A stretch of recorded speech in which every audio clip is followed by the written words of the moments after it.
Ils explosent aux yeux de la NBA, ce sont les joueurs candidats pour le titre de MIP, Most Improved Player. Je vais vous en proposer 20 en me basant sur un site de Paris qui propose un classement parmi ceux qui ont les plus de chances de l'emporter. On va voir si vous êtes d'accord avec moi, ça va nous permettre de parler de pas mal d'équipes et de ces joueurs qui seront peut-être pas des All-Stars cette année, mais qui ont les moyens vraiment de changer le destin de leur équipe.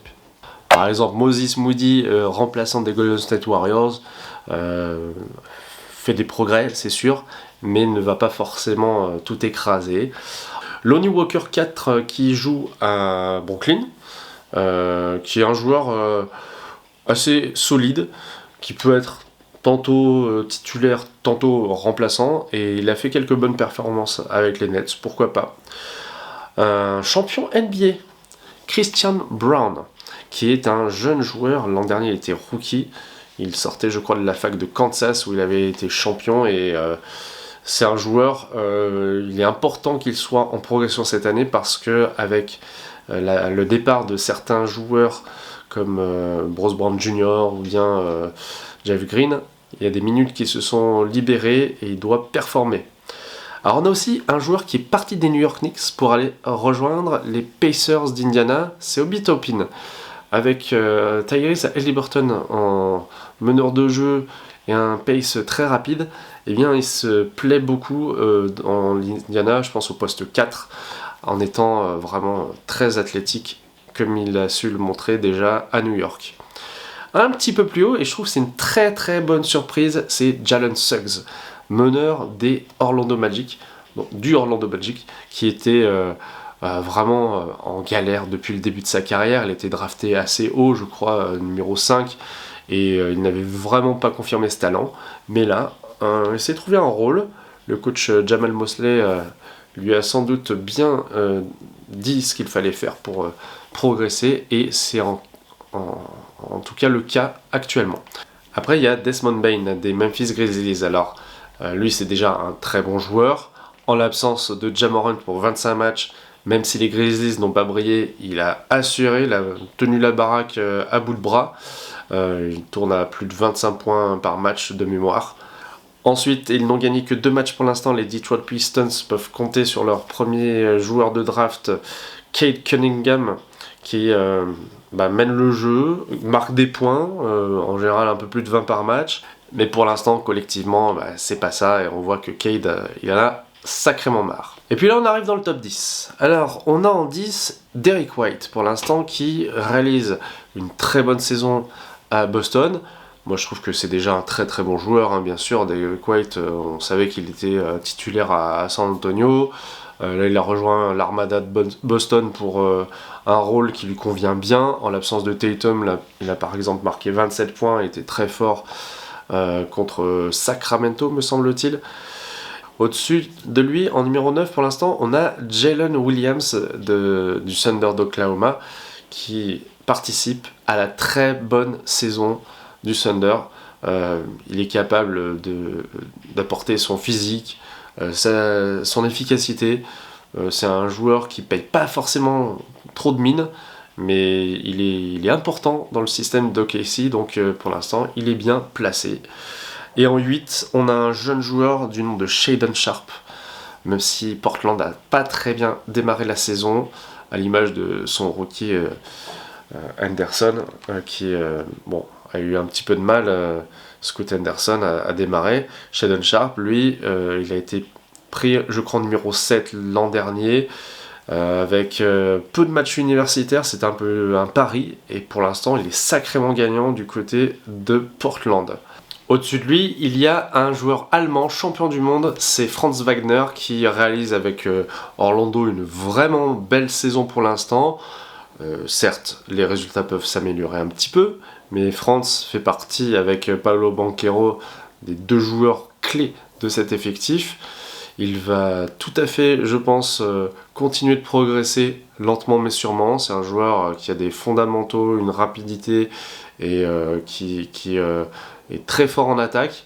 En défense, je ne sais pas, peut-être un peu moins quand même, mais en tout cas, il a un talent, c'est sûr. Il rend beaucoup de services à son équipe. Ensuite, on a un joueur des Nets, Cam Thomas, qui est extraordinaire sur quelques matchs où il est capable de scorer même 40 points. Quand il sort du banc, il est vraiment un énorme scoreur et il fait parfois de l'ombre à Mikal Bridges, qui est, on va dire, le joueur vedette de cette équipe venue de Phoenix l'année dernière.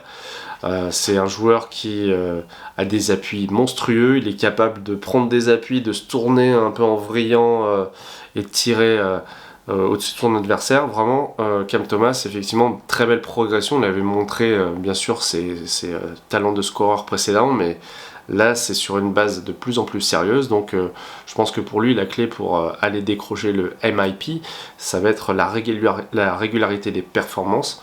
Parce que voilà, c'est un très très fort joueur.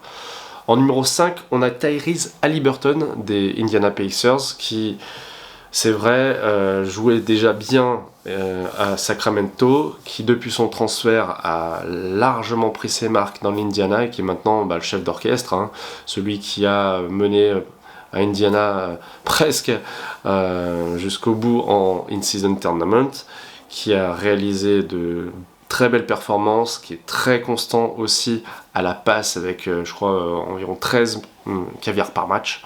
Donc un joueur dont le tir un peu bizarre continue de faire des ravages. Je vous en ai parlé dans une vidéo de Tyrese Haliburton et des Pacers assez rapidement dans la saison, parce que je trouvais que en tant que meilleure attaque de la ligue, il valait bien une petite vidéo, et donc bravo à lui. Au-dessus, on a un joueur peut-être encore plus inattendu, c'est Coby White des Chicago Bulls. Alors lui, c'est assez récent, parce que en début de saison, on parlait pas spécialement de lui, mais lui, depuis la blessure de Zach LaVine, il a complètement explosé en marquant plus de 22 points par match, en étant décisif, fort à 3 points, bon à la passe. Il complète très bien DeMar DeRozan, qui est un peu le joueur numéro 1 en attaque. Les Bulls peuvent aussi compter sur Vucevic à l'intérieur, mais lui, il apporte vraiment ce liant, ce collectif dont peut-être les Bulls avaient cruellement besoin. On va pouvoir passer au podium, donc en numéro 3, Scottie Barnes des Toronto Raptors. Alors même si Toronto est toujours dans le ventre mou et n'a pas encore vraiment réglé le cas Pascal Siakam, qui est annoncé partant, soit avant la deadline des trades, soit à l'intersaison. Bon, Scottie Barnes, il a quand même pas mal les clés du camion. Je me souviens d'un match face à Victor Wembanyama où il a été brillant en deuxième mi-temps en prolongation. Mais tout au long de cette saison, il réalise des perfs. Il a de très bonnes stats et il est en progrès constant. Donc ça ne m'étonne pas du tout qu'il soit troisième du MIP. Le deuxième, c'est un Turc. Il est pivot. Il joue à Houston. Et c'est le pivot des Rockets, Alperen Sengun, qui réalise une saison qui est dans la lignée de ce qu'il avait déjà laissé entrevoir. Maintenant, c'est la clé de voûte en attaque, un joueur très polyvalent qu'on compare souvent à Jokic pour sa capacité à enquiller des points, mais aussi à distribuer le jeu. Mais il a son style à lui, il va s'affirmer petit à petit, s'affiner aussi, peut-être grandir en défense. Il fait une très très belle saison, à l'image de Houston qui était vraiment dans les bas-fonds ces dernières années. Mais au-dessus de lui, il y a un joueur qui est vraiment en train de gagner, je pense, ses galons de All-Star, c'est Tyrese Maxey, un autre Tyrese, et celui-ci joue à Philadelphie, donc le meneur des Sixers, meneur scoreur, meneur sourire, meneur capable de dynamiter les défenses en pénétration ou avec des tirs à 3 points qu'il prend sans l'ombre d'une hésitation. Un duo très complémentaire avec Joel Embiid. Il s'est débarrassé lui aussi cet effectif d'un joueur qui, avec James Harden, finalement ne correspondait plus à leur esprit, même si l'an dernier ils avaient fait de belles choses. Et là, il a un peu les clés du camion à la main. C'est un joueur vraiment enthousiasmant, je trouve, qui, dès son année rookie, avait fait quelques petites performances en fin de saison à plus de 30 points. Et il continue de confirmer année après année. Il est assez jeune encore dans la ligue, mais vraiment, il frappe aux portes du statut All-Star. Et donc, pour l'instant, c'est lui qui a le plus de chances d'être MIP cette année. Est-ce que j'ai oublié quelqu'un? Est-ce que vous avez envie de souligner les progrès d'un joueur que vous aimez particulièrement? Ça me fait toujours plaisir de le savoir, on se retrouve en commentaire pour échanger, et à bientôt sur le Seigneur des Arceaux. Salut!